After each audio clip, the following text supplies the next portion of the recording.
In a dramatic turn of events on National Heroes Day, the quiet streets of Clarendon became the backdrop of a fierce shootout between the police and armed gunmen. The Independent Commission of Investigations is now combing through the aftermath of the bloody encounter, which erupted on Monday, October 21. According to reports, the clash left at least 3 alleged gunmen dead, their bodies riddled with bullets after a relentless exchange of gunfire. It all began shortly after 2 p.m. when police, patrolling Bustamante Highway, signaled for a white Toyota Probox carrying 5 men to pull over. But instead of surrendering, the vehicle's occupants responded with a hail of bullets, forcing the officers into a deadly firefight. The gun battle, which escalated into a heart-pounding chase, raged through the streets and ended in the Maypen area on Hazard Drive. Amid the chaos, 2 men managed to slip away, but the remaining 3 were found gravely wounded, succumbing to their injuries. Authorities believe the men who fell were no ordinary criminals, but suspects wanted for serious offenses in the parish. As the dust settles, the investigation is just beginning, with more chilling details expected to emerge. 5 men were gunned down in a brutal attack during a football match in Pleasant Heights, Rockford, Kingston, on Monday evening.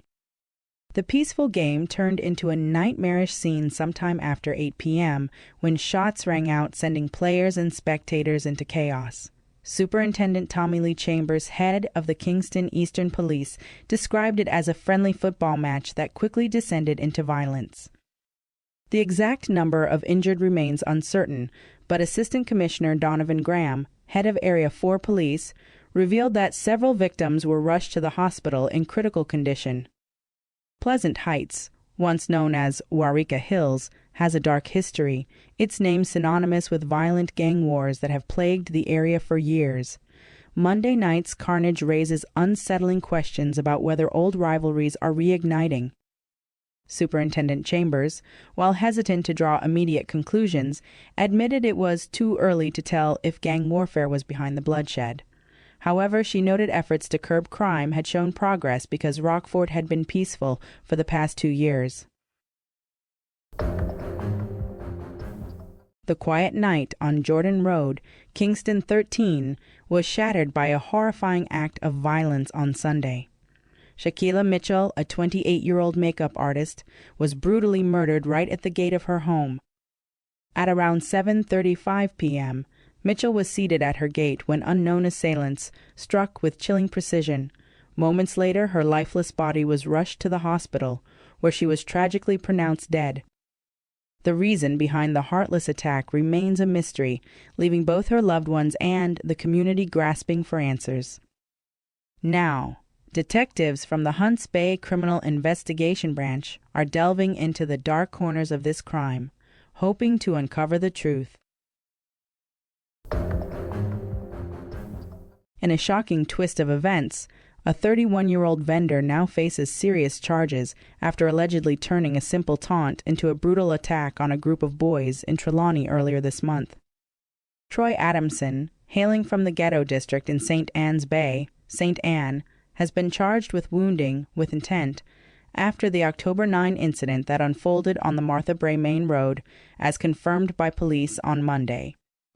The chilling reports from Falmouth police reveal that around 3:05 p.m., Adamson, who was peddling cotton candy, found himself at the center of an ugly confrontation. A group of boys had reportedly mocked him, unaware of the storm about to break. Enraged, Adamson allegedly threatened to kill them before pulling a knife and savagely stabbing 2 of the boys in the head.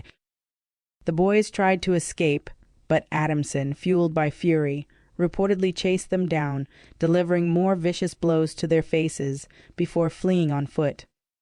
The victims were rushed to the hospital, where they were treated and later released. However, the full extent of the horror remains unclear, as the police did not disclose how many boys were in the group or the total number of injuries. After being positively identified, Adamson was arrested and officially charged on October 15.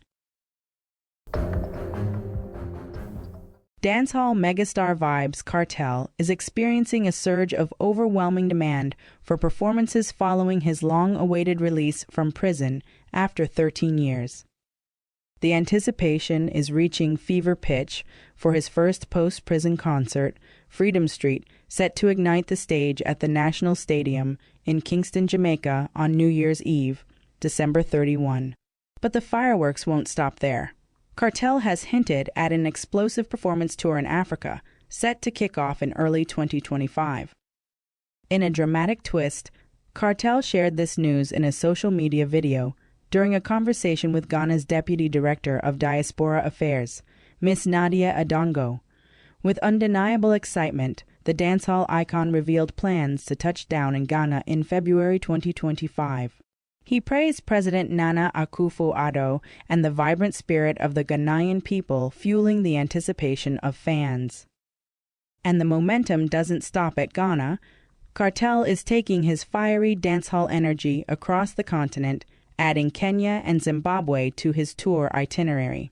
With an immense African fan base, amplified by his deep connection with Ghanaian dancehall superstar Shatta Wale, Kartel's return to Africa is shaping up to be legendary. Fans across the continent are buzzing with anticipation, ready to welcome the world boss as he prepares to set stages ablaze. But Kartel's reign won't be confined to Africa. After Freedom Street, he'll head to the Bahamas for a highly anticipated performance in March 2025, with more Caribbean islands likely to join the frenzy as demand for his post-prison comeback intensifies. The King of Dancehall is back, and the world is watching.